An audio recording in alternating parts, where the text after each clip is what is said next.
किसान साथियों नमस्कार। किसान भाइयों, आप सब जानते हैं कि सब्जी वाली फसलों के अंदर आजकल बहुत बड़ी समस्या आने लगी है कि उनकी जड़ों में गलन का आना, जड़ें सड़ जाना या जड़ों में नेमाटोड्स का अटैक होना यानी कि जड़ों में गांठें पड़ जाना, ये बहुत बड़ी समस्या है सब्जी वाली फसलों के अंदर।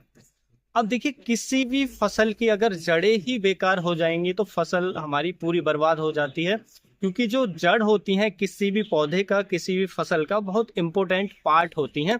क्योंकि पौधा जो है उन्हीं के माध्यम से भोजन लेता है, पानी लेता है और अपना जो लाइफ साइकिल है उसको पूरा करता है, जिसमें बहुत सारी चीजें होती हैं। लेकिन अगर जड़ों में ही गलन आ जाए, जड़ों में ही नेमाटोड्स आ जाए, तो फिर हमारी फसल बिल्कुल अच्छी नहीं होती है। तो देखिए, जड़ों में गलन, जड़ों में नेमाटोड्स का अटैक होने का कारण है कि हमारी मिट्टी भी इन्फेक्टेड है। क्योंकि जड़ें कहाँ हैं? हमारी मिट्टी के अंदर, खेत के अंदर। तो मिट्टी में अगर वो हानिकारक फंगस है तो वो हमारी फसल की जड़ों पर अटैक करेगी। जड़ें किसी तरीके से अगर डैमेज हो जाती हैं तो वहां से फंगस एंटर कर जाती है, जिससे जड़ गलन, रूट रॉट हमें देखने को मिलता है। या मान लीजिए मिट्टी के अंदर नेमाटोड्स है, पहले से मौजूद है, तो आप उस खेत में कोई भी फसल लगाएंगे तो उस जड़ों के अंदर नेमाटोड्स आना निश्चित ही निश्चित है। तो इसका जो सबसे बेहतर समाधान है, यानी कि नेमाटोड्स को कंट्रोल करना है, आपको प्रिवेंट करना है, या जो हमारा ये जड़ सड़न आ रहा है इसको प्रिवेंट करना है, तो उसके लिए हमारे पास है बहुत सारे किसान भाई जानते हैं, यूज करते हैं ट्राइकोडर्मा का। ट्राइकोडर्मा बहुत अच्छा काम करता है क्योंकि ये एक बेनिफिशियल फंगस होती है। ट्राइकोडर्मा आप सब जानते हैं, जो मिट्टी के अंदर जा करके अपने आप को डेवलप करती है और जो हानिकारक फंगस है उसको नहीं आने देती है, उसको खत्म करने का काम करती है। उसके साथ साथ ये नेमाटोड्स को भी प्रिवेंट करने का काम करता है। जी हाँ, नेमाटोड्स की पॉपुलेशन को भी कम करता है जो हमारा ट्राइकोडर्मा है। तो ये काफी बेनिफिशियल है हमारी फसल के लिए। ज्यादातर किसान भाई इसका उपयोग करते हैं, वो इसकी उपयोगिता को समझते हैं। लेकिन देखिए, आप सब जानते हैं कि ये हमारे जो ट्राइकोडर्मा फंगस है वो हमारी मिट्टी में नेचुरल रूप से पाया जाता है, तो फिर हम इसको अलग से क्यों दे रहे हैं? अलग से दे भी रहे हैं क्योंकि जो हमारी मिट्टी में जो पाया जाता था वो ही अब सरवाइव नहीं कर रहा है, वही लगातार खत्म हो रहा है। तो क्या हम इसको अलग से डालने पर ये फिर वहां पे सरवाइव करेगा और जो रिजल्ट हमें चाहिए वो देगा? तो वो सोचने वाली बात है। क्योंकि देखिए, इसके लिए इसको डेवलप होने के लिए, इसके अच्छे ग्रोथ के लिए हमारी मिट्टी के अंदर इसके तरीके का जो एनवायरनमेंट है होना चाहिए, इसके लिए भोजन होना चाहिए। तो वो एनवायरनमेंट कहीं ना कहीं हम खत्म करते जा रहे हैं। आप इसको डालते रहिए, लगातार डालते रहिए, फिर खत्म हो जाएगा, फिर आप लाएंगे, फिर डालेंगे, फिर खत्म हो जाता है, क्योंकि आपके खेत के अंदर, आपकी मिट्टी के अंदर ये सर्वाइव ही नहीं कर पा रहा है। तो इसलिए हमें सबसे पहले समझना होगा कि हम अपने मिट्टी का जो एनवायरनमेंट है उस तरीके का बनाएं जिसमें ये जो ट्राइकोडर्मा फंगस है वहाँ पे सरवाइव करे, कि वहाँ पे अपने आप को अच्छे से डेवलप कर पाए। और जब ये कर पाएगी तभी हमें रिजल्ट मिलेंगे, और शायद फिर हमें बाहर से, मार्केट से बार बार ला करके जमीन में डालने की आवश्यकता ही नहीं पड़ेगी।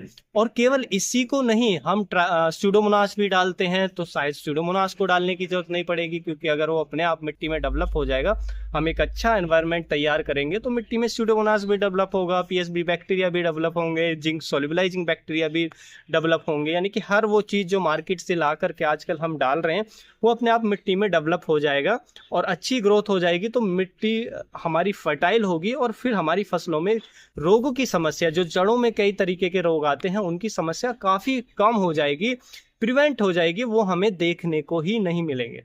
अब देखिए, उसके लिए क्या करना है? उसके लिए करना पड़ेगा कि हमें मिट्टी में क्या है, ऑर्गेनिक मैटर को डालना पड़ेगा। पहली चीज है कि हमें मिट्टी के अंदर ऑर्गेनिक मैटर को डालना है, ऑर्गेनिक चीजों को डालना है। जैसे गोबर की खाद डाल सकते हैं या आप हरी खाद उगाएं। ऑर्गेनिक मैटर जमीन के अंदर ऐड करने का जो सबसे अच्छा सोर्स है वो है हमारी हरी खाद।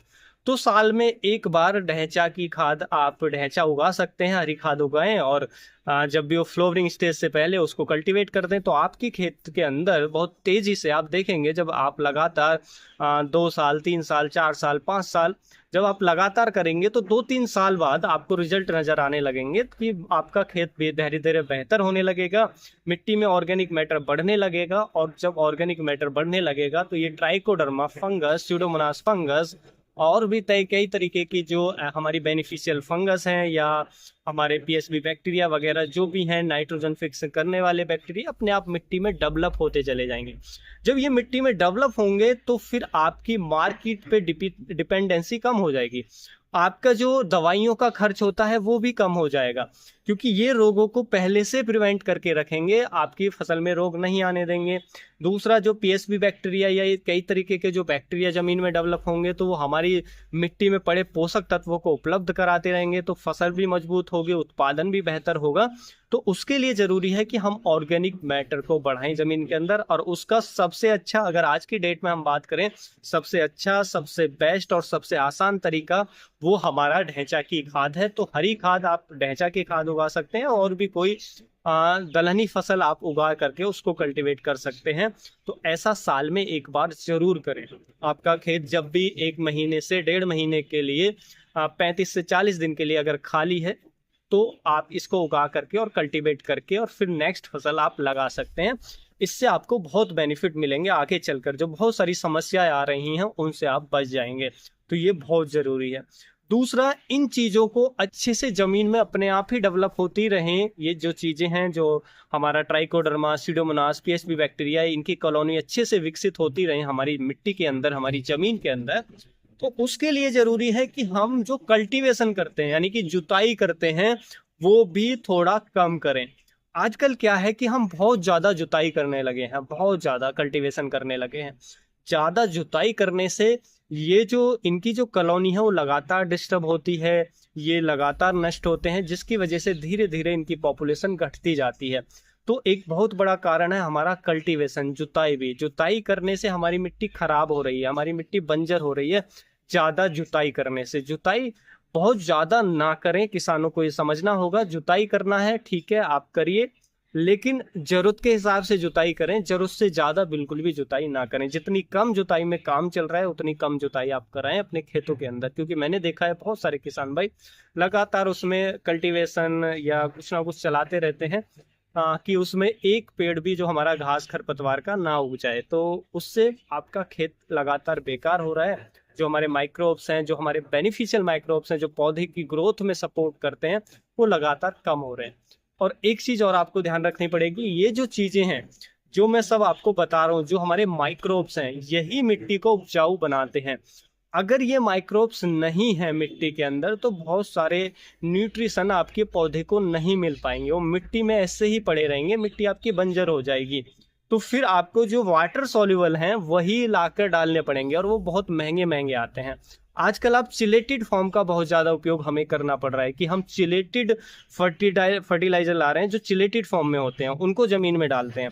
चिलेटेड फॉर्म इसलिए डालते हैं कि वो उपलब्ध हो जाए, क्योंकि हमारी मिट्टी में जो ऑर्गेनिक मैटर लगातार कम हो रहा है, जो नेचुरल चिलेशन का काम करता है, यानी कि हमारे तत्वों को होल्ड करके काम पकड़ने का काम करता है, उनकी लीचिंग को रोकता है, उनकी फिक्सेशन को रोकता है, वो हमारा ऑर्गेनिक मैटर होता है, लेकिन वो लगातार कम हो रहा है। तो इसलिए अब हमें चिलेटेड फॉर्म वाले फर्टिलाइजर लाने पड़ रहे हैं। अब आप सब जानते हैं जो चिलेटेड फॉर्म में जो फर्टिलाइजर आते हैं वो कितने महंगे आते हैं, यानी कि बहुत महंगे आते हैं। जो हमारे जो चिलेटेड फॉर्म के नहीं होते हैं वो बहुत सस्ते में हमें मिल जाते हैं, लेकिन जो चिलेटेड फॉर्म में आते हैं वो बहुत एक्सपेंसिव मिलते हैं। तो इससे क्या है, किसानों का खर्चा ही बढ़ रहा है। तो इन चीज़ों को हम ख़त्म कर रहे हैं, तो इससे हमारा खर्चा बढ़ता जा रहा है। नई नई टेक्नोलॉजी की फिर हमें यूज करनी पड़ रही है, क्योंकि जो पुरानी टेक्नोलॉजी वो काम करना बंद कर दे रही है। उसके पीछे की वजह जो माइक्रोब्स हैं वो लगातार कम हो रहे हैं, सूक्ष्म जीव लगातार कम हो रहे हैं, जिसकी वजह से किसानों पर एक बहुत बड़ा बोझ बढ़ता जा रहा है। अगर वो ना उपयोग करें तो पौधे को पोषक तत्व नहीं मिल पाएंगे और फसल बिल्कुल अच्छी नहीं होगी, तो वो मजबूरी हो गया है। तो उससे बेहतर है कि हम अपनी मिट्टी को थोड़ा बेहतर करें, उसमें इन चीज़ों को हम डालें, उसमें ऑर्गेनिक मैटर को जिस तरह भी बढ़ा सकते हैं वो बढ़ाना चाहिए। ज़्यादा से ज़्यादा बढ़ाने पर उसको ध्यान हमें देना चाहिए। कल्टीवेशन, जुताई को जरूरत से ज़्यादा नहीं करना चाहिए। ये इन सब चीज़ों का आपको ध्यान रखना चाहिए। केमिकल भी ज़मीन में जो डालते हैं, स्पेशली इंसेक्टिसाइड भी ज़रूरत से ज़्यादा ना डालें।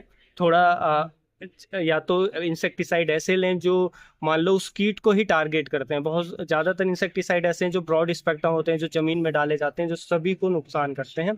तो ठीक है, अगर एक आध बार डालना पड़ रहा है डालिए, लेकिन जब आप मिट्टी को बेहतर करेंगे और हमारे जो सूक्ष्म जीव हैं, माइक्रोब्स हैं, ये बढ़ते चले जाएंगे, तो शायद हमें इनको डालने की आवश्यकता ही नहीं पड़ेगी। यानी कि जो हमारा फिर जमीन के अंदर जो हमारे बेनिफिशियल माइक्रोब्स हैं, जो हानिकारक माइक्रोब्स हैं, जीव हैं, उनका एक बैलेंस रहेगा, तो फिर कीट व रोगों की समस्या नहीं देखने को मिलेगी।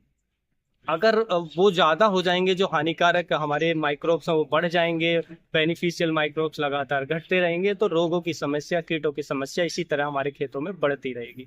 तो इन चीज़ों को आपको ध्यान रखना है कि आप इसको डाल तो रहे हैं, लेकिन ये काम जब ही करेगा जब इसके तरीके का एनवायरनमेंट आपकी ज़मीन के अंदर हो, जिससे अच्छे से आपकी ज़मीन के अंदर फैल पाए, विकसित हो पाए, तो ये काम करेगा। वरना आप लाते रहिए, डालते रहिए, आपका पैसा ही बर्बाद होता रहेगा। तो उम्मीद है किसान भाइयों, जो आज की जानकारी है आपको अच्छी लगी होगी। जानकारी अच्छी लगी तो वीडियो को जरूर लाइक कर दें, ज़्यादा से ज़्यादा किसानों के साथ शेयर भी कर दें। चैनल पे नए हैं तो सब्सक्राइब भी जरूर कर दें। फिर मिलेंगे हम आपको इसी तरीके की इन्फॉर्मेटिव जानकारी के साथ। तब तक के लिए आप अपना ख्याल रखें। धन्यवाद।